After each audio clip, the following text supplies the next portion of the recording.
Assalamualaikum warahmatullahi wabarakatuh. Salam sejahtera untuk kita semua. Pada kesempatan video kali ini kita akan sama-sama kembali menyimak ada informasi terbaru bagi Anda KPM PKH dan BPNT, pemilik kartu KKS merah putih, penerima lama dan penerima baru, maupun bagi Anda para masyarakat di berbagai daerah di Indonesia. Ada kabar penting terbaru terkait ada 3 bantuan sosial dari pemerintah yang akan dihapus dan terpaksa tidak diperpanjang lagi proses pencairannya pada tahun 2025. Sudah akan dihapus, terakhir akan disalurkan sampai tanggal 31 Desember tahun 2024. Ketiga bantuan sosial dari pemerintah ini tentunya sudah diterima dan dirasakan manfaatnya oleh keluarga penerima manfaat di berbagai daerah. Kira-kira 3 bantuan sosial dari pemerintah apa saja yang sudah dihapus dan tidak diperpanjang lagi proses pencairannya di tahun 2025. Kemudian akan ada juga 1 bantuan sosial baru pengganti yang rencananya juga diprediksi akan disalurkan di tahun 2025. 1 bantuan sosial baru pengganti, apakah itu yang akan diadakan, akan disalurkan di tahun 2025? Para KPM ini tentu harus mengetahui informasi yang sangat penting ini. Mari simak video ini hingga selesai supaya tidak menimbulkan gagal paham. Sebelum lanjut, bagi Anda yang belum subscribe, mari kita berteman terlebih dahulu dengan cara klik tombol subscribe, like, dan nyalakan loncengnya supaya terus dapat informasi terbaru dari channel ini. Perlu diketahui bersama bahwa pemerintah ini akan menghapus 3 bantuan sosial yang akan ditiadakan dan tidak akan diperpanjang lagi proses pencairannya pada tahun 2025.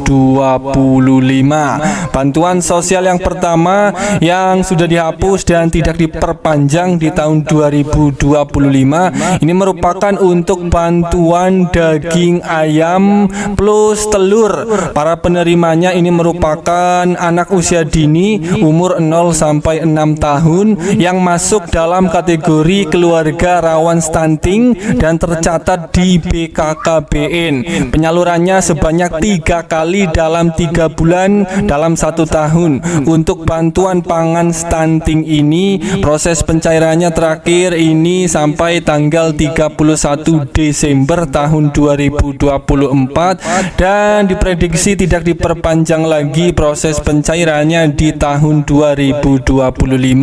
Kemudian bantuan sosial yang kedua yang berpotensi dihapus dan tidak diperpanjang lagi di tahun 2025 ini merupakan untuk bantuan IPKP atau bantuan intervensi pengendalian kerawanan pangan. Bantuan intervensi pengendalian kerawanan pangan ini dilakukan melalui penyaluran bantuan pangan kepada keluarga rawan pangan, yaitu kelompok pengeluaran 10% terbawah desil 1 sebagai sasaran dari upaya percepatan penghapusan kemiskinan ekstrim. Bantuan ini diprediksi juga tidak diperpanjang pada tahun 2025. Para penerima bantuan ini akan mendapatkan kornet ikan, sardin ikan, garam, minyak goreng, bihun jagung, dan kacang hijau. Proses pencairannya ini akan selesai sampai pada tanggal 31 Desember dan di tahun 2025 diprediksi bantuan ini tidak diperpanjang lagi. Kemudian bantuan sosial yang ketiga yang juga akan dihapus dan tidak diperpanjang lagi di tahun 2025. Ini adalah untuk bantuan sosial beras 10 kg. Namun baru-baru ini untuk bantuan bantuan sosial beras 10 kg itu masih akan berlanjut pada tahun 2025. Namun hanya akan cair untuk alokasi bulan Januari dan Februari tahun 2025 saja. Pada tahun 2025 para penerima masih menerima bantuan 10 kg, namun batas waktunya itu untuk alokasi bulan Januari dan Februari. Setelah itu untuk bantuan beras 10 kg diprediksi juga akan dihapus dan tidak disalurkan kembali. Program bantuan sosial beras 10 kg ini adalah inisiatif dari pemerintah untuk mendukung kesejahteraan masyarakat, khususnya kelompok kurang mampu, dengan memberikan bantuan beras sebanyak 10 kg kepada keluarga yang memenuhi syarat. Tujuannya adalah untuk membantu keluarga kurang mampu memenuhi kebutuhan pangan sehari-hari, mengurangi beban pengeluaran, dan memperkuat solidaritas sosial di tengah situasi sulit.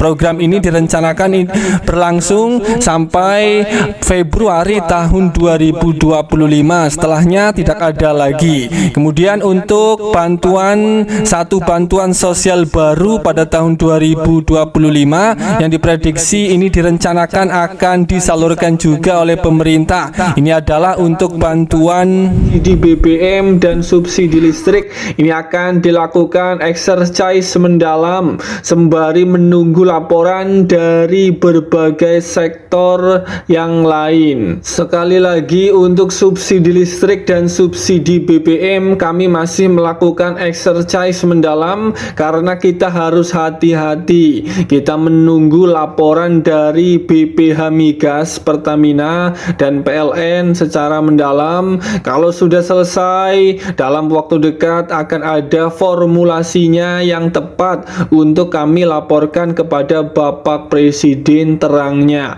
Opsi lain dari metode pemberian subsidi adalah dalam bentuk bantuan langsung tunai atau BLT. Saya pikir BLT salah satu opsi dan akan diputuskan nanti pada hari yang tepat. Opsinya saya pikir lebih mengerucut ke sana.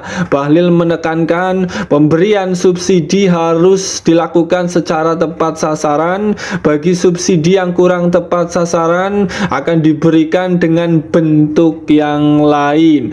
Namun pria yang juga ketua umum Partai Golkar itu juga memastikan jika ada pembatasan penggunaan BBM bersubsidi, angkutan umum tetap akan mendapatkannya.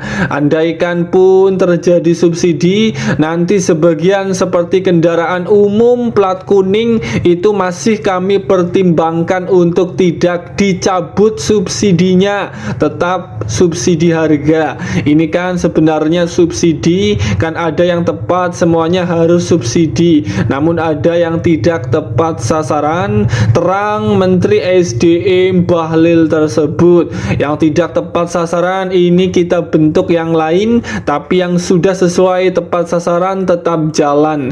Jadi subsidi tetap ada yang berbentuk cash dan ada yang berbentuk barang, kata Menteri Bahlil tersebut. Jadi untuk BLT subsidi yang akan digantikan menjadi BLT ini kita masih menunggu informasi lebih jelasnya dari pusat. Semoga ini bermanfaat. Sampai ketemu di berita lainnya.